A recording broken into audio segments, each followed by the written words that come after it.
I would like to share some personal experience, and I think it's very important to start with the question of why I'm doing this. So when I was 8 years old, my family and I went hiking to the glacier of Morderach, and there are some annual boards where you see the size of the glacier.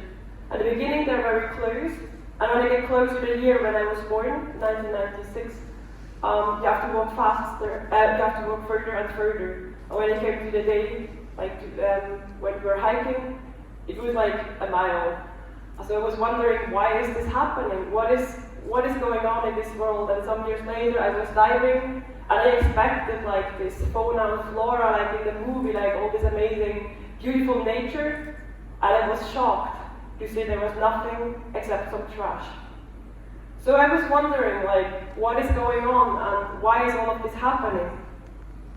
So when we went to school, when I went to school and when we went to the library, I was reading all the books about climate and biodiversity and nature, and the parents limited our internet time, but I was using all this time to read the news about climate change, to educate myself, and I was searching again for why is all of this happening. Quickly I understood the science behind climate, and that we are in a very dangerous situation, that the climate is, that the temperature is rising, as you also can see on this scarf here, like this way around.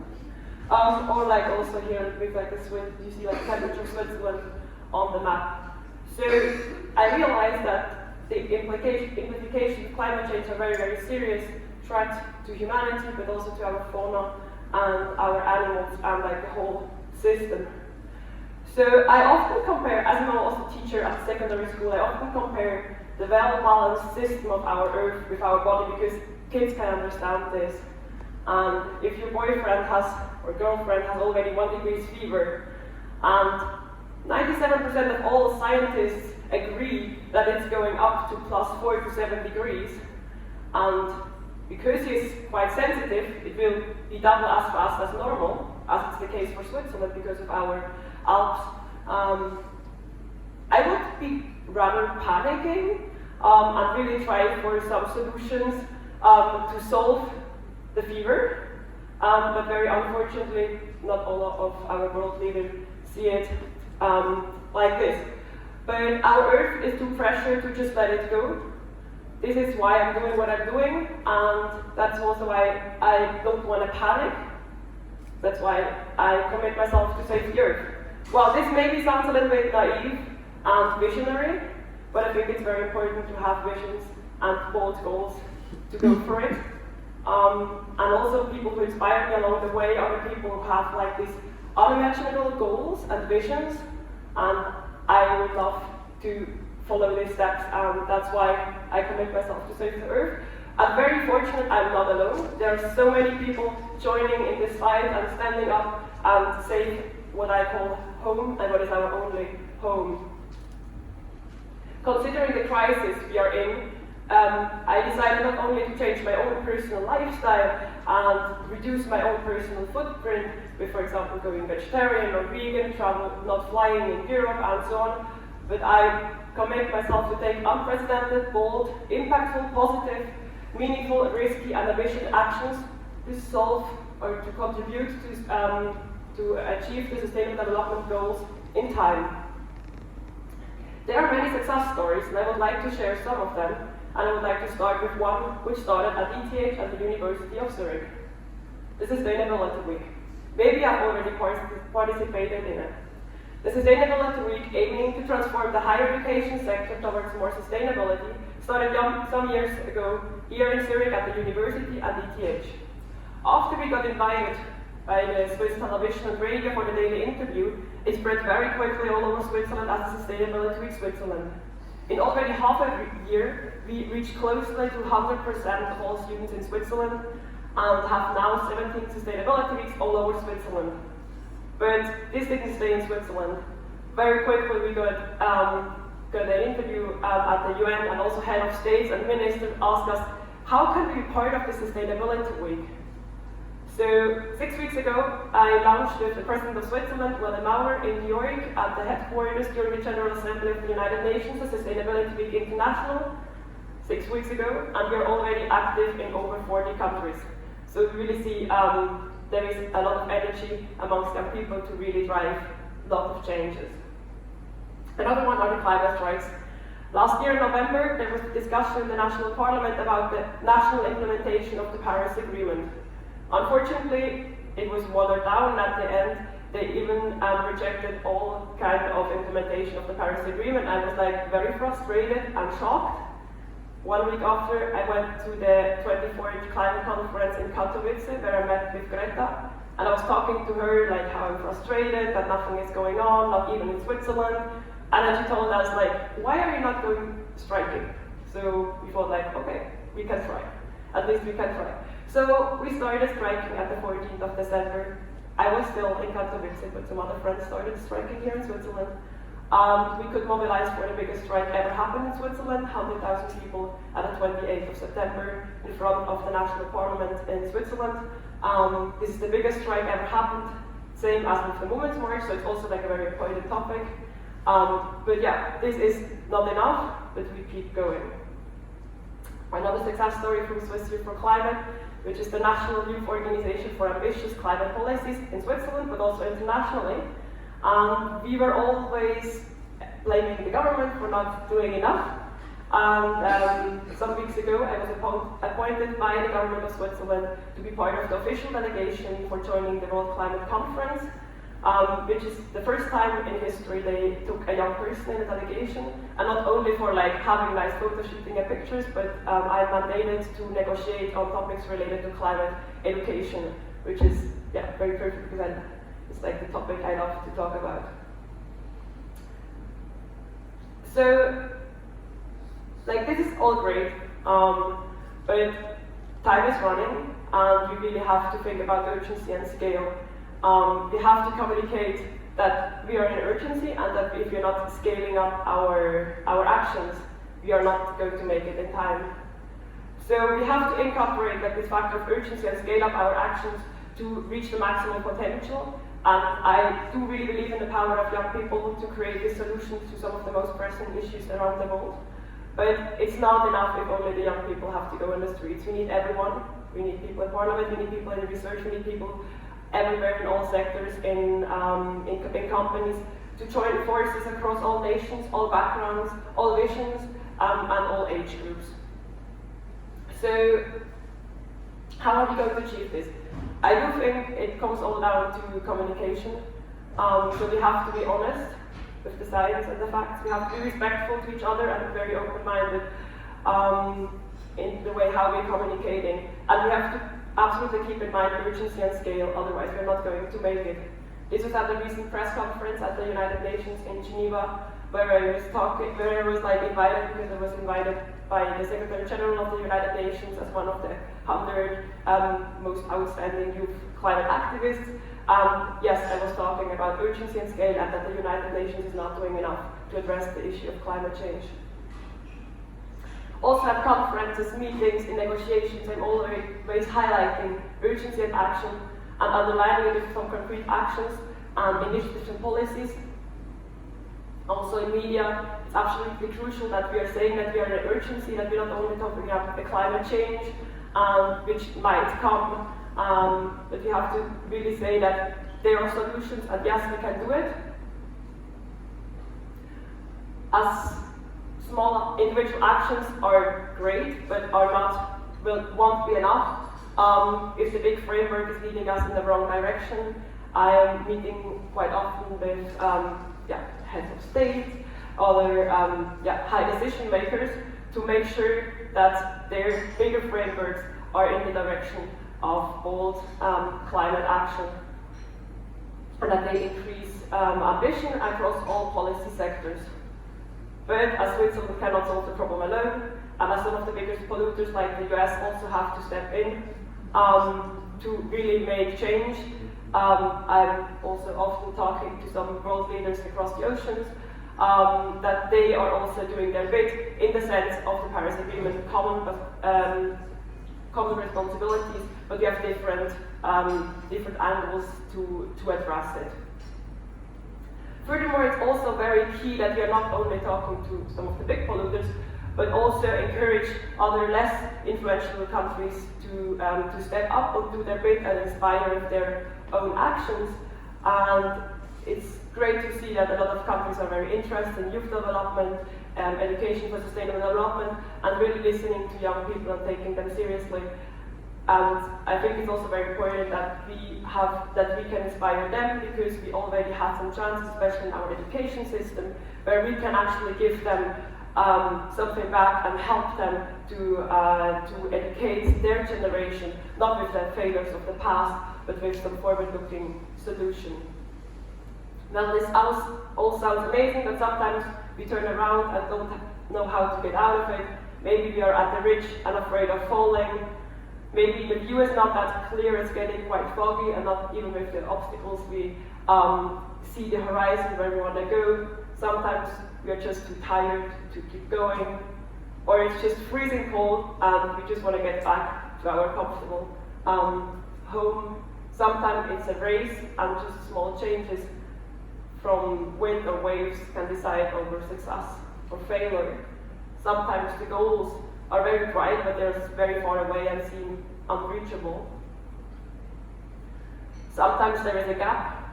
The gap stands for Gender Action Plan, also something very important when it comes to climate action, but we have to tackle all these gaps. So this is all normal, and this is not a problem to give up. Many people think that because of something like this happening, they're giving up and not going on. So, as I love trains, I'm not flying in Europe, so I'm always taking a train. This is like somewhere in Romania. I want to give some tips which help me a lot to fulfill my own vision and work on it, and also celebrate some of the successes. And I want to share this, like the 5 C's, maybe you have heard of them, otherwise I'm going to share them. And it's the same as we are like when we are entering a train.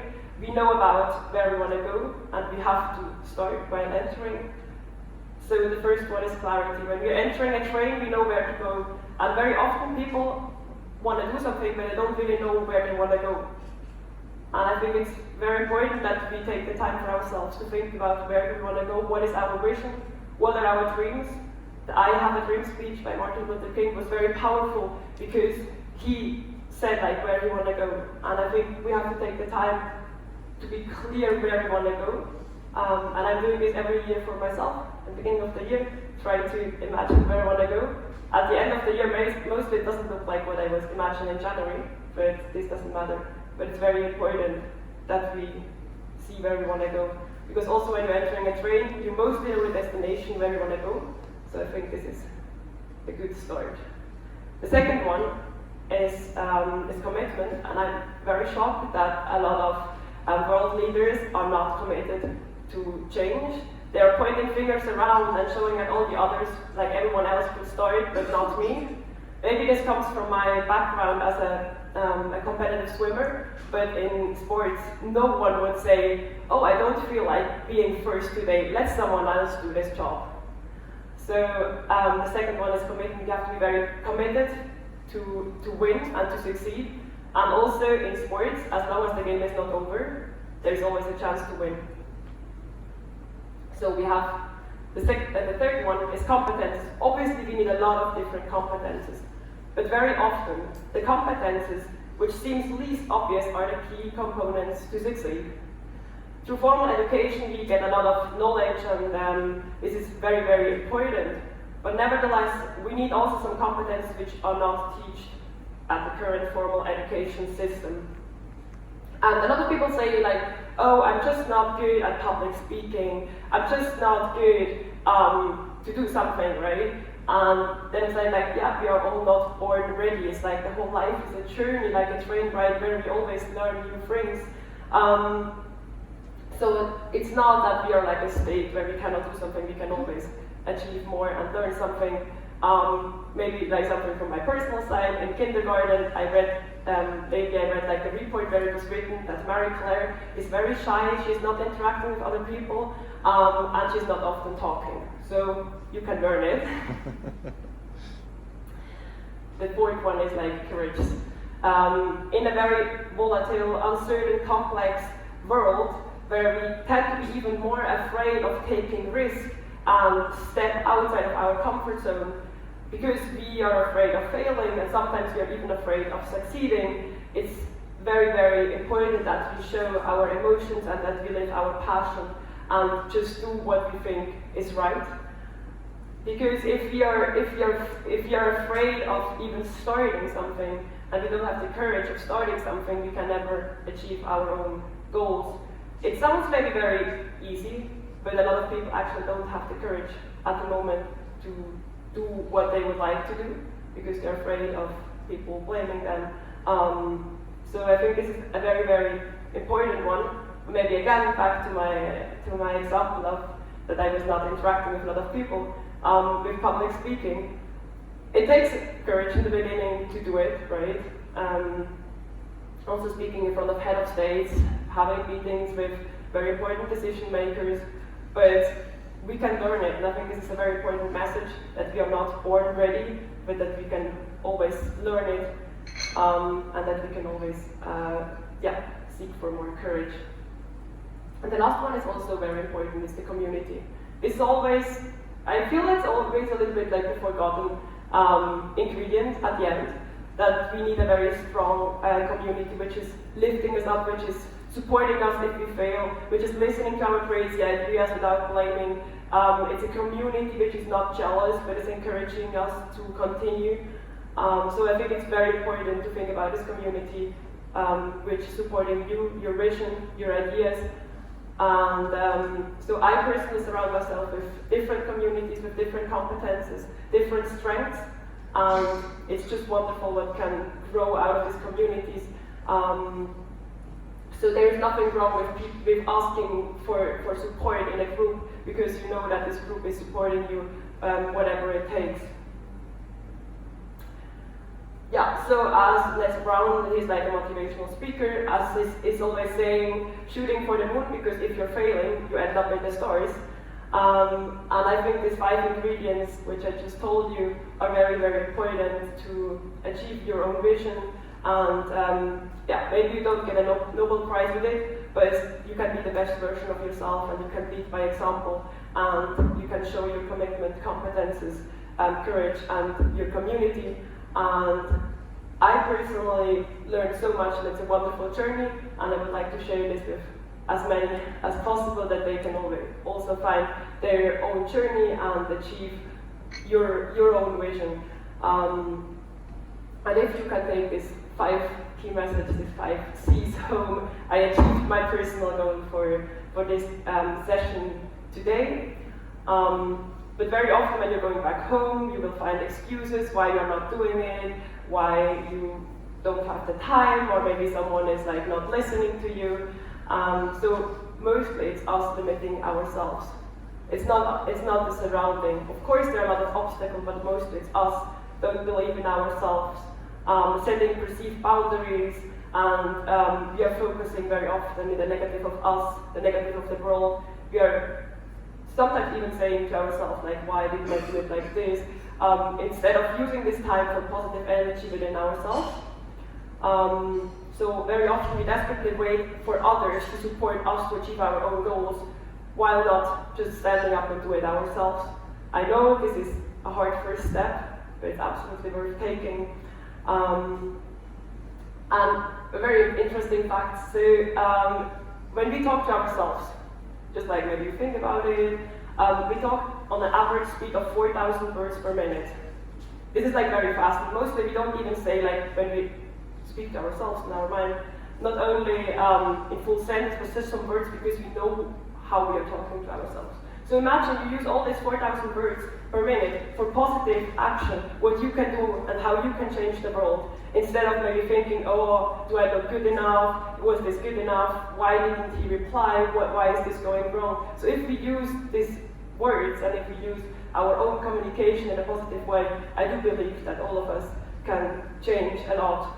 It took very long for me to understand this, but when I understood, actually it takes a transition time, but then it goes very fast, because it's just a new normal and it's just your new behavior. Behavior changes are always complicated, but when you're in it, and you don't get out of it anymore, and it's a very beautiful state. So I'm absolutely convinced that you can all be champions of the earth, and yeah, because the world depends on you, depends on inspiring champions like you. Yeah, my name is Marie Claire, and I thank you for your attention.